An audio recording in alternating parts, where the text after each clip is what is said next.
Good morning, people at home. Morning is broken. Morning has broken, and we are your consecrated hosts. I'm Father Jeff, consecrated by Holy Orders. Jonathan, consecrated by baptism. How you doing? And confirmation. And confirmation. Me too. So you spent the first night in the new house. Did Yes. it feel weird? It's always weird sleeping in a new place. Did you have at least a bed to sleep on, or Yes. did you So camp out? that on the was floor? the main objective was to get the beds built, so we had a place to sleep. Okay. Makes sense. Well, yeah. Well, or you could have just had a camp out in the living room for your first night there, and then decided to move in the next day. But I'm here. You made it. You made it. Yes, I made it. I hope you blessed the house before you spent the first night there. No. You should at least. So should I just get some holy water? Well, do we have it in that big tin still? We do. Yes, we have a big urn of holy water in the back, and you need to have me come out and bless the house. I do. That's what you really need to do. But I think that it's always good to have your house blessed by a priest. A deacon can, if need be, but if you can get a priest to do an exorcism and a blessing of the house, that's great, at least once. And then to renew that annual blessing, I think we talked about this once before, not too long ago, in fact. Yeah. But then to renew the annual blessing, I think that's a good thing. So you need to have me over for dinner sometime, Jonathan. Yeah. Last time I tried to get you over to our house, I think it only took about a year and 3/4, something like that. It was crazy. Well, it is one of those things. It's like, oh yeah, we got to get that done. Right. And then he'd go home and Genevieve would ask, did you set a date? Because Father Jeff is booked until about March of 2023. It's mostly Jonathan's fault, and maybe mine a little bit.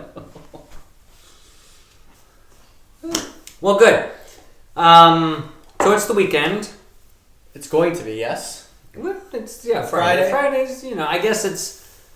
Does that mean I don't have to work it all today? No, we got a lot going on this weekend, Jonathan. For those of you who don't know, and probably most of you, we are piloting a secret retreat.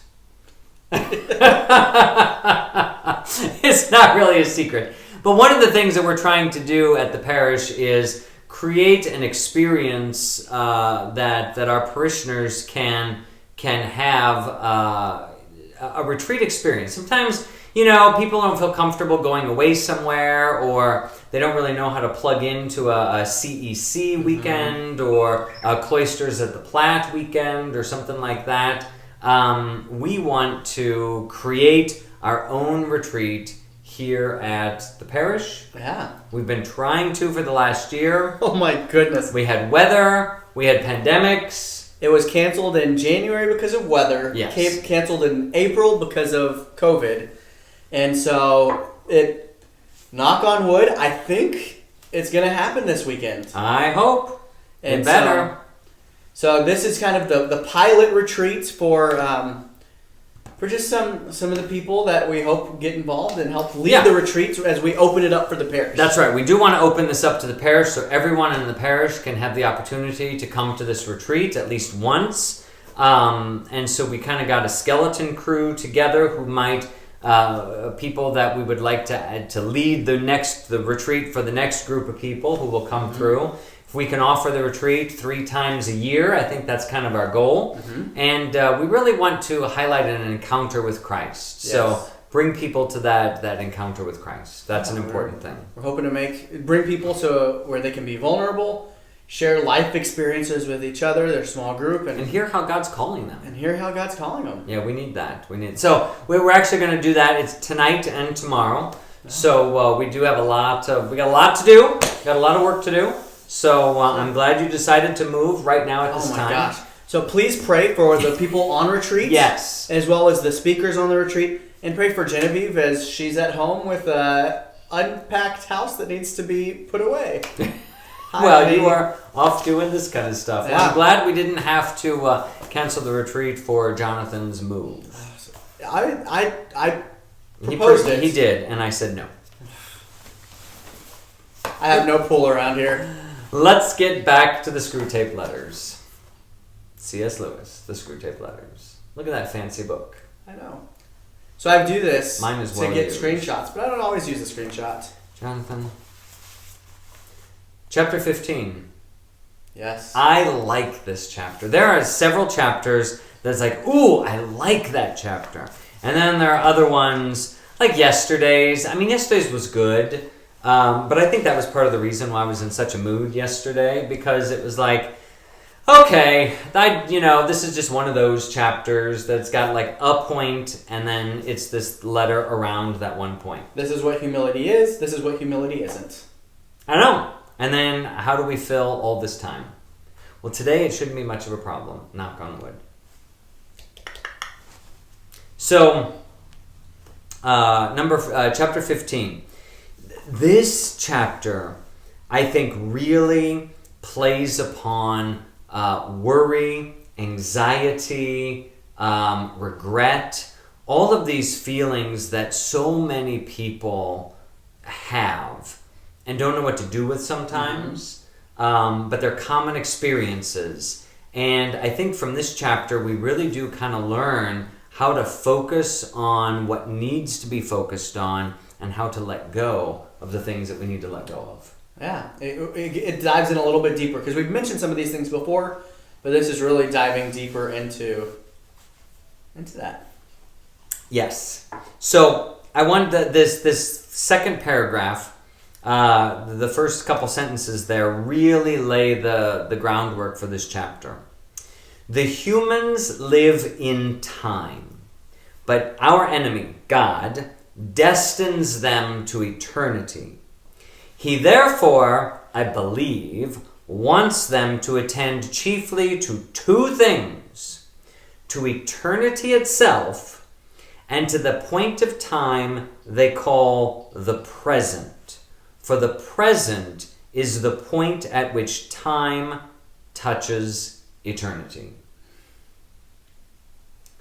That's powerful. I underlined it twice and in a different color. Ooh.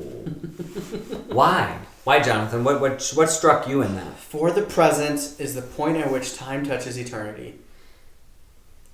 God is eternity. And so the closest we can be to God is right now.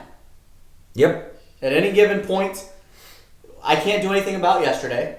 Tomorrow's not here yet. Right. Right now is when I can be closest to God. Right now. Now. Right now. I mean, it is. It's one of those things that the present moment is the only moment that exists. The conversation that we had at the beginning of this hour, it's already gone. It's gone. It doesn't exist anymore. You can go back and watch it. You can rewind and watch a recorded version of it. But the actual that Jonathan and that Father Jeff no longer exist. We've been changed. We've grown. I've drank more water. Exactly. There's a difference. It's the only... we've talked a lot about fantasy and real life. Mm-hmm. And the present is the only moment that is real. Yeah. The past is no longer... It's a memory. And the future doesn't exist and may not exist. Right. And so this is the real moment. In some ways, this is the only thing that matters. The present is the only thing that matters. Yes, that is true. With the church talks about this, especially in terms of her moral teaching, that it doesn't matter how much good or evil you have done in the past. And it doesn't matter how much good or evil you have planned for the future. The only thing that matters is the good or the evil in which you are living right now. So if I die in my sin now, that becomes my eternal reality. If I die in God's grace now, that becomes my eternal reality. That's why it's so important to go to confession regularly. I say this over and over and over and over and over again. You should never spend a moment. You should never go to bed at night with a guilty conscience. If you know you've got mortal sin on your soul, confess that ASAP. If you know you've committed venial sin, then act of contrition that, ask for forgiveness, make amends. You should never die in sin. You should never go to sleep in sin. You should never live in sin. There's no reason to. There's always opportunity, because right now I want to be in a state of grace. I want to live in grace now and forever. Right. Now and forever. There's a really cool Mother Teresa quote, and I don't remember most of it, but at the end of it says, "Let us begin." And it's right now. It doesn't matter what you did in the past. Mm-hmm. Begin now. Get closer to God right now. Yeah. And any moment you think of that is an opportunity to make amends, to start right now. It's something we talked about here recently. I was asking you about the Thursday night confessions. Yes. And you said when you first moved them to Thursday night from Saturday afternoon, because Saturday afternoon people are busy, life is happening. Right. And you wanted an evening time.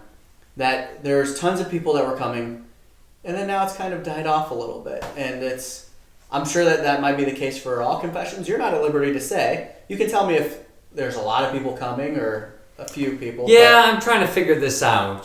Post pandemic now, what's the new normal going to look like? Saturday afternoon confessions, in my mind, seem like the absolute worst time to host confessions, because it's like right in the middle of your day. If you're planning on going anywhere, if you're planning on doing anything, or if you're out working in the yard, or even it's just like in the middle of the day, there is this opportunity. And that just seems like such a difficult time to make confession. I know for our family it was difficult. Yeah. And so, So I don't know. I want people, confession needs to be something that just is regular. And, I think it's good to even just talk about it. Like say, I went to confession 2 weeks ago or whatever with your friends and people Mm-hmm. that will hold you accountable. But it needs to be a regular thing in life. And we have 650 some odd households in our parish. Something like that. And so that means that at minimum, you should probably be hearing about 650 confessions once a month. There should be a lot of really I should be very, very busy. And we do a good confession business, if you will. We do good business for confessions. We have daily confessions every day, and there's most of the time those are pretty solidly packed for the 20 minutes that those are offered. And it just really depends on the weekly confession, if it's going to be a packed hour or if it's going to be 15 minutes and then a lot of crickets. Yeah. So just please live in the now. Live in the now. Be in grace now.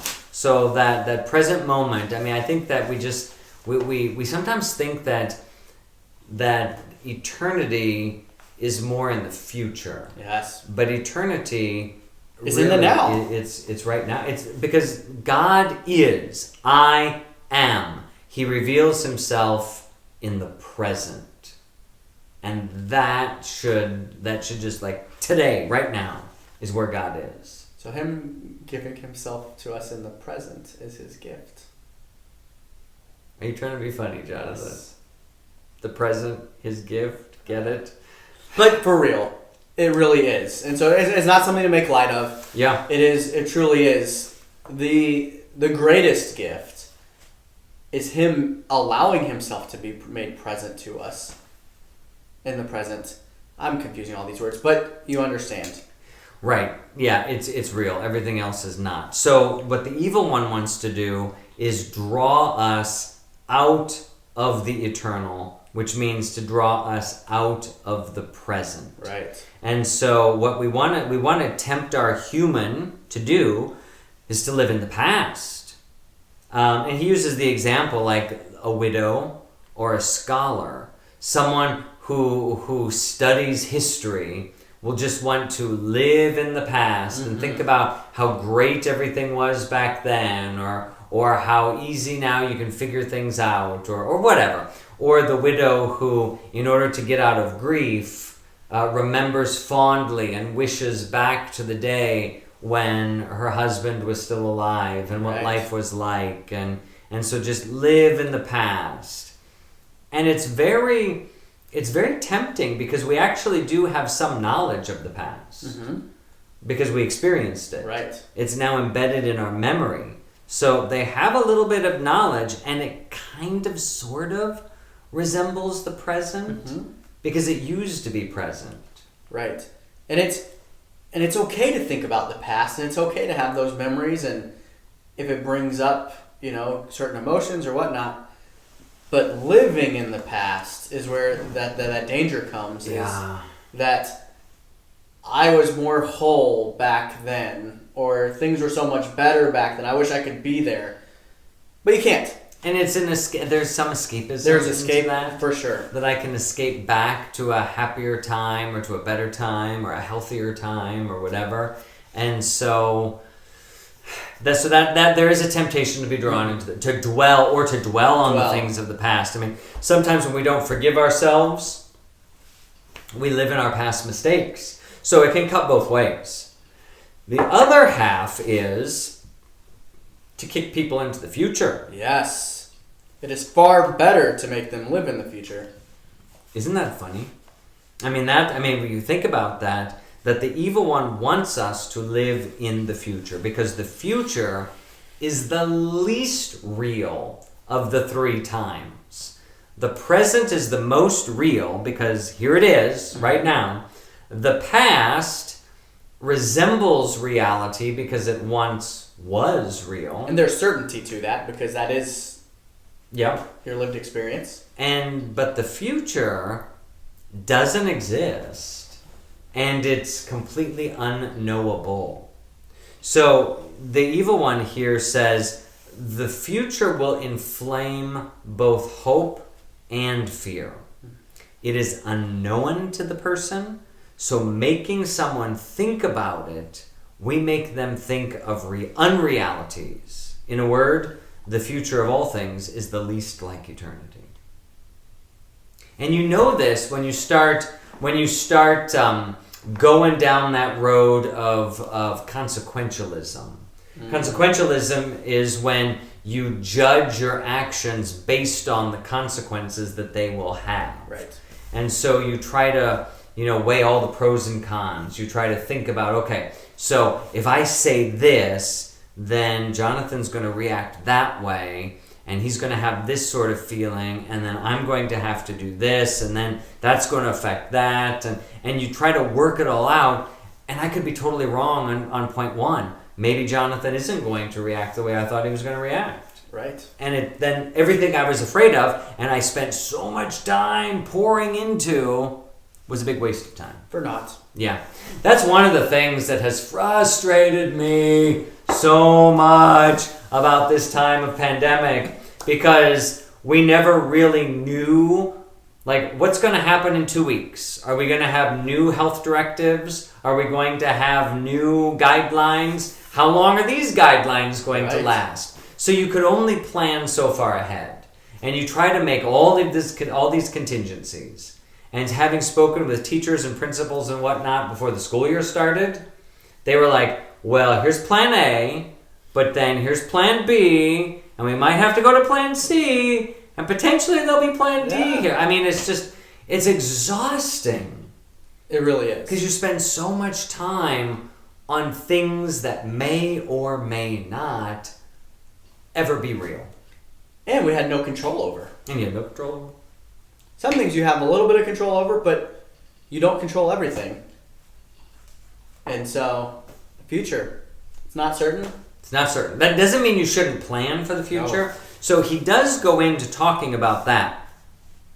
So the past is frozen. It no longer moves. The present is all lit up with the eternal. And the future, could be anything. So we want him to focus on the future. And it says here, well, God wants us to do that too. Mm-hmm. God wants men to think of the future too, but just so much as is necessary for now, planning the acts of justice and charity that will probably be due tomorrow. So what are going to be my responsibilities tomorrow?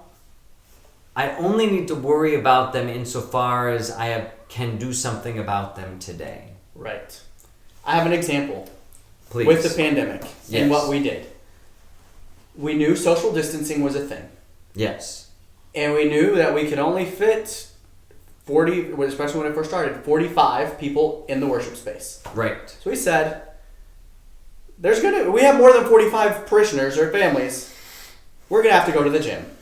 Mm-hmm. So we figured out how to socially distance in the gym. We figured out how to set up the projector. We set all those things up because nothing else was going to be happening. We Right. planned, and we left it. Yes. We there did it not. was. We did not worry. We did not do anything. And come to find out, the way things have worked out and everything else, 3 months later, we never used the gym. Not in that setup. Right.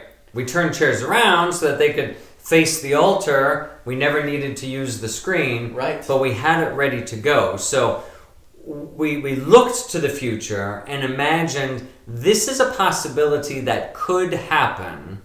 So what do I do today to get ready for that moment?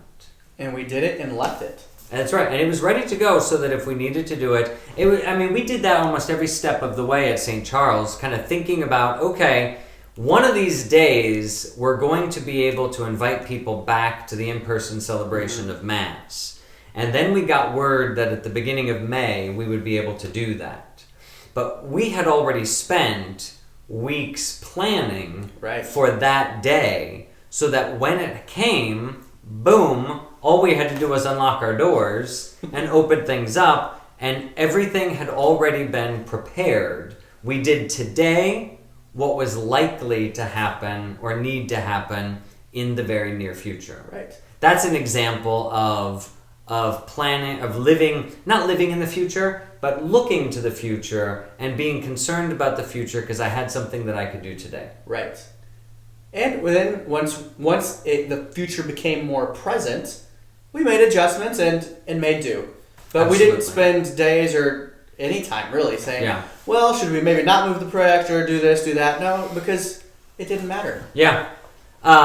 Saving for retirement. That is something that I need to do in the present in order to prepare for what is likely going to be. I mean, I may die before retirement, but it's likely that I'm going to retire at some point, maybe. That's the hope. That's the hope. And I want to be able to do that. So I need to save now so that I have some store then. Does that a thing with priests? Yes.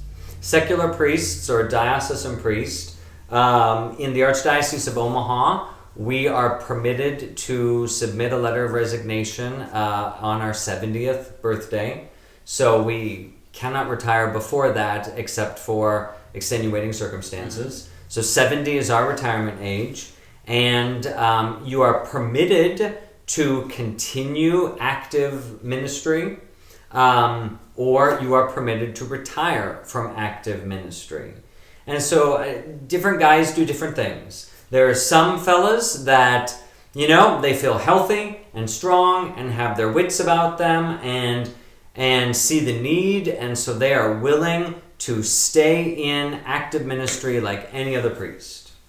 There are those who are like, well, I'm happy to minister actively, but I don't want the responsibility anymore, so I don't want to be a pastor. Okay. And so they basically become senior associate pastors. So they still are active, but not with the pain in the butt jobs of being in charge of everything.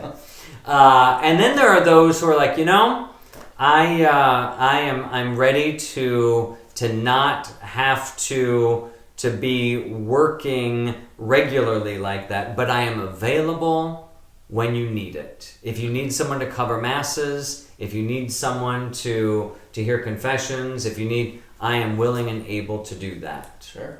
So there's do you lots have of to different save ways. retirement, or do they provide that? There is a pension that is provided, but you're not going to live off of it, So you better be saving along the way. Okay. Yeah. I didn't know how that worked. Yeah. So thank you. So there is, and every diocese kind of has it structured a little differently. Sure. But the church is to provide for the priests that have served that church until they die in some capacity. But at the same time, we're responsible for our own, since we're not religious order priests who take vows of poverty and therefore do not have personal savings. Then they live within the community, the monastery, the convent, whatever, until death. Interesting. Yeah. So so planning for the future is an important thing. But those things that you cannot control, I cannot control who's going to win the election.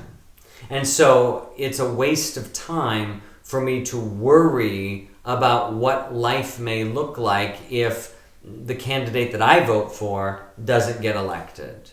Or I worry about the upcoming cold and flu season. Well, the only thing I can do about that today is get my flu shot.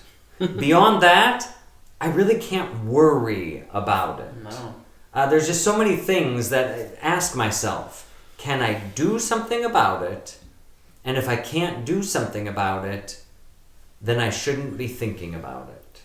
Which is funny, you mentioned the election, because I feel like more likely than not, either Joe Biden will be president or Donald Trump will be president. One of those two are likely to get the job. And it seems like both sides are just casting out fears of what will happen if the other one gets elected. Right. Yeah, they want us to really live in fear. That is what is being said is, well, if the other guy gets elected, this is what's going to happen. You have reason to fear. Yeah. The duty of planning the morrow's work is today's duty. Yes. The morrow's. Tomorrow. The morrow's work. What needs to happen tomorrow? What needs to happen in the future? If it doesn't need to happen, then I really ought not be focused on it now. Otherwise, you end up living, as he says, a hell on earth. Yeah. We want a man hag-ridden by the future. Think of the future as a hag on your back, riding you. I mean, it's just like haunting you by visions of imminent heaven or imminent hell, and that you are just ready to that it tears you apart. Yeah. You can never ever be at peace. And that's what they say. They say God. They say He, but God does not want men to give the future their hearts, to place their treasure in it. We do. Yes, because the future doesn't exist, and if I drop my treasure there, it drops into an everlasting abyss.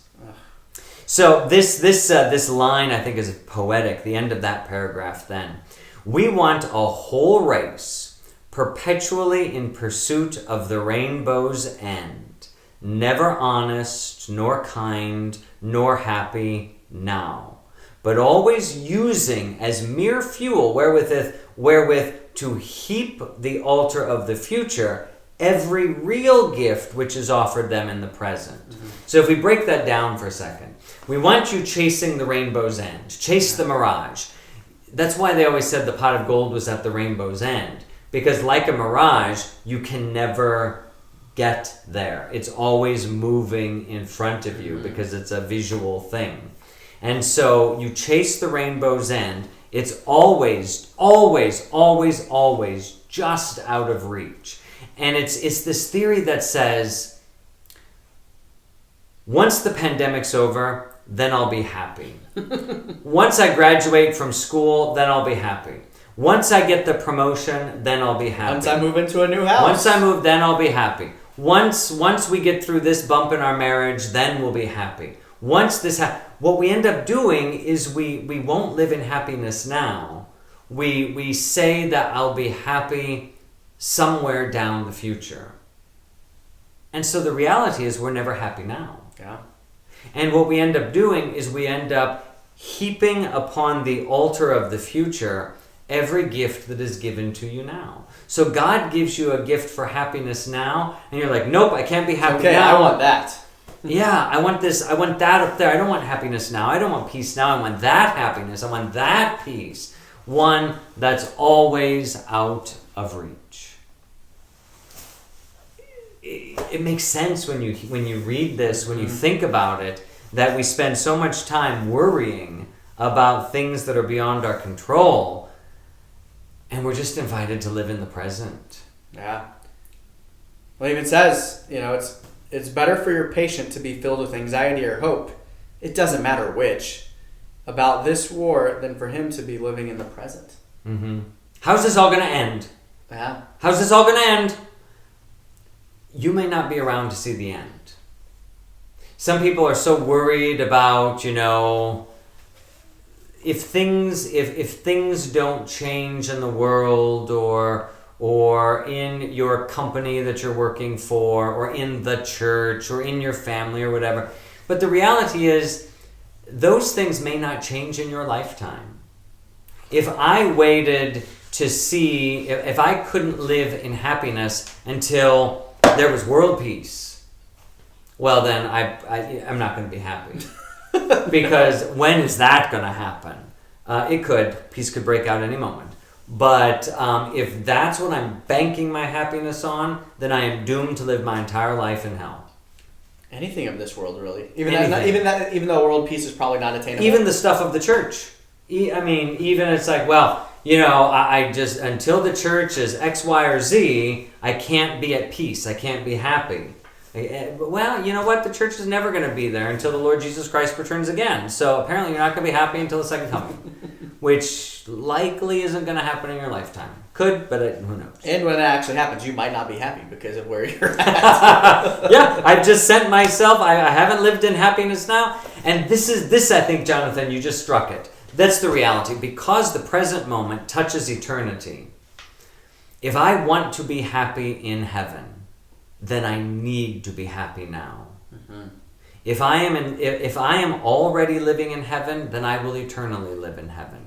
If I am already living in hell, then I will eternally be in hell. So where do I choose to be living? I choose happiness. I choose to live in God's presence here and now, so that when I die, I am still living in God's presence and enjoying happiness. Amen. That's it. It's really that simple. It really is. We tend to complicate things because we listen to the stirrings of the evil one. So if we really do want to live in the present, then we really need to see the present as it really is. Yes, there's disappointments, and yes, there's reasons for impatience, and yes, there's imperfection, but also there's a lot of grace, and there's a lot of blessing, and there's a lot of good. I think that's He says in the present, there and there alone, all duty, all grace, all knowledge, and all pleasure dwell. It's all available.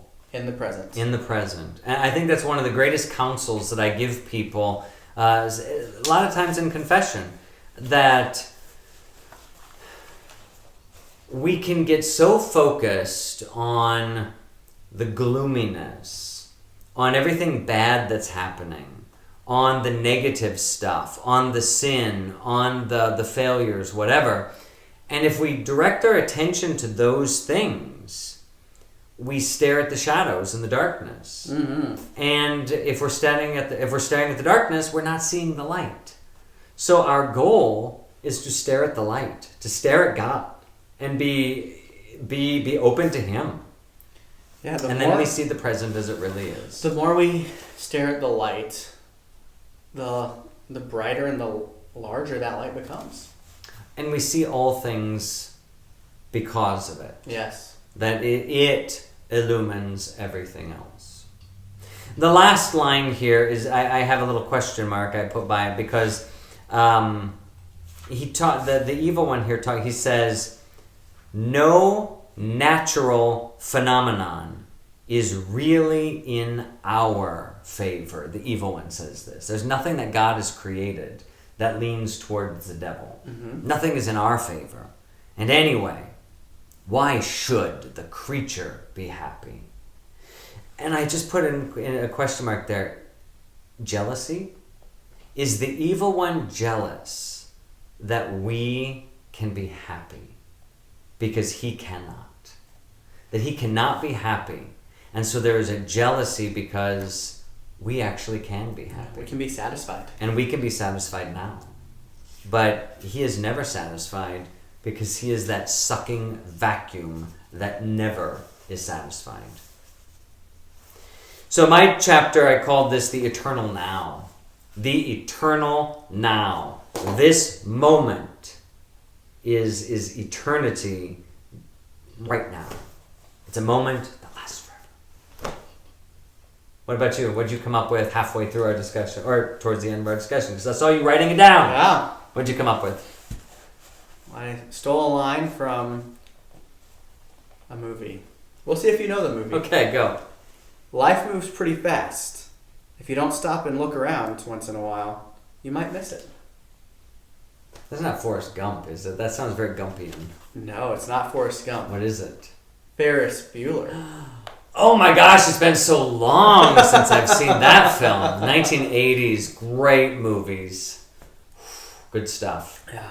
All right, but that would take us down to the past and remember a better time. So we're going to live in the present, and we will see you next week. Next week. Tuesday. Have a great weekend. Pray for those folks on retreat this week, and pray for Genevieve.